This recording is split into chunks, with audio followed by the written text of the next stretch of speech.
Tu crois que faire du développé militaire va corriger tes épaules enroulées vers l'avant? Tu penses qu'avoir des épaules massives va automatiquement te redresser? Alors écoute bien, muscler tes épaules, ça n'améliore pas ta posture. Et dans cette vidéo, je vais t'expliquer pourquoi, et surtout ce qu'il faut vraiment faire à la place. Aujourd'hui, beaucoup de gens s'entraînent dur pour avoir un haut du corps solide, mais malgré ça, leur posture reste mauvaise, leurs épaules restent vers l'avant, leurs omoplates sont figées, et ils finissent souvent par avoir des douleurs au cou, au dos, ou aux épaules elles-mêmes. Alors pourquoi muscler tes épaules ne suffit pas? Parce qu'avant de chercher la force, il faut travailler la mobilité, l'alignement, et la fonction. Tes épaules sont un système complexe. Elles ne flottent pas dans le vide. Elles dépendent de la position de ta cage thoracique, du placement de tes omoplates, et de la mobilité de ta colonne dorsale. Tu peux avoir les deltoïdes les plus volumineux de la salle, si ton haut du dos est rigide, si ton épaule interne tourne trop, et si tes omoplates ne bougent pas bien, tu vas juste empirer ta posture. Imagine un gars qui fait du développé militaire toutes les semaines, mais qui passe 8 heures par jour affalé devant un ordi. Il a les épaules enroulées, la tête en avant, le dos plat.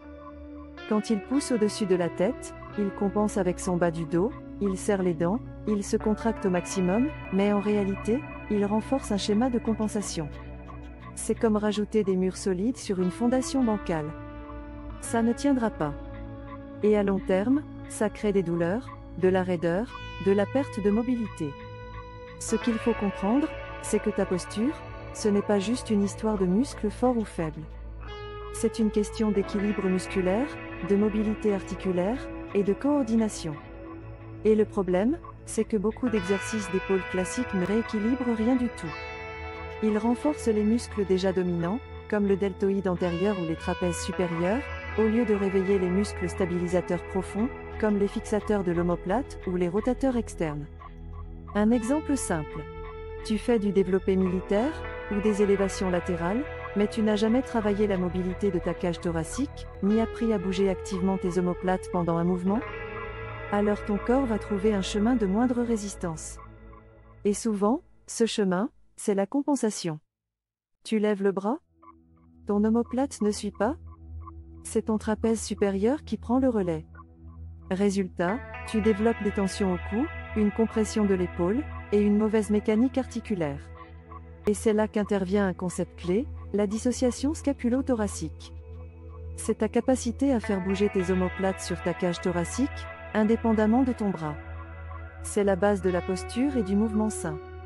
Mais ça ne se développe pas avec du développé militaire lourd.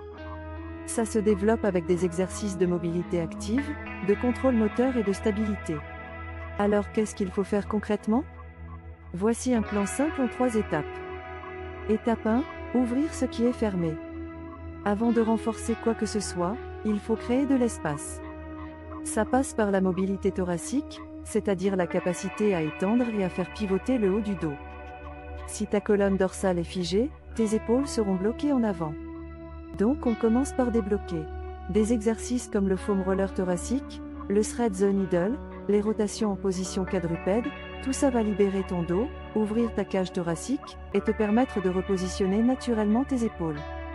Étape 2, réactiver les muscles posturaux profonds. Maintenant qu'on a de l'espace, il faut réveiller les muscles qui maintiennent ta posture.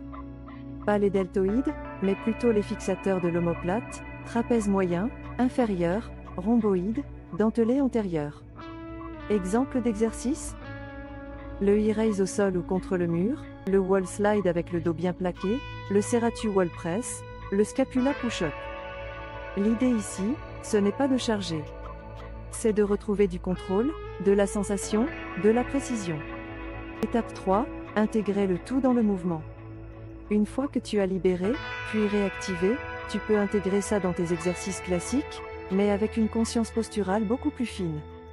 Par exemple, quand tu fais une élévation latérale, tu penses à initier le mouvement avec ton omoplate, pas juste ton bras. Quand tu fais un développé, tu penses à garder la cage thoracique neutre, à ne pas compenser avec le bas du dos, et à monter le bras en contrôlant la trajectoire de ton omoplate. C'est là que tu transformes tes exercices classiques en travail postural. Et ce n'est pas tout. Pour vraiment améliorer ta posture, tu dois bouger régulièrement en dehors de la salle. Ta posture n'est pas le reflet de ton entraînement. C'est le reflet de ce que tu fais le plus souvent. Si tu passes toute ta journée assis, tête en avant, bras vers le bas, et que tu t'entraînes 40 minutes 3 fois par semaine, tu ne compenses pas ton quotidien. Tu dois intégrer des mouvements correctifs tout au long de ta journée. Se lever régulièrement, faire quelques mouvements d'ouverture, mobiliser ta colonne, activer ton dos. C'est ça qui va changer durablement ta posture. Et si tu penses que muscler tes épaules suffit, tu vas dans le mur. Parce que tu vas renforcer un déséquilibre. Et un déséquilibre renforcé, c'est une blessure assurée à long terme. Retiens bien. Ce n'est pas en rajoutant du muscle que tu corriges une mauvaise posture. C'est en retrouvant une bonne coordination, une bonne mobilité, et un bon alignement. Le muscle vient ensuite, en respectant la mécanique naturelle du corps. Alors ne te fais plus piéger.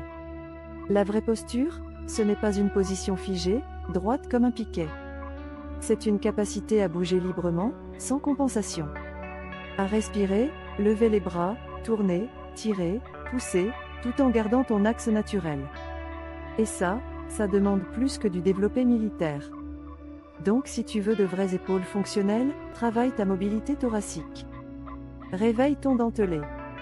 Bouge tes omoplates. Et surtout, n'oublie jamais. Tu ne peux pas renforcer ce que tu ne contrôles pas.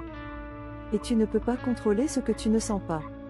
Si tu veux une vidéo complète avec tous les exos pour corriger ta posture d'épaule, dis-le en commentaire, et je te prépare une séance guidée pas à pas.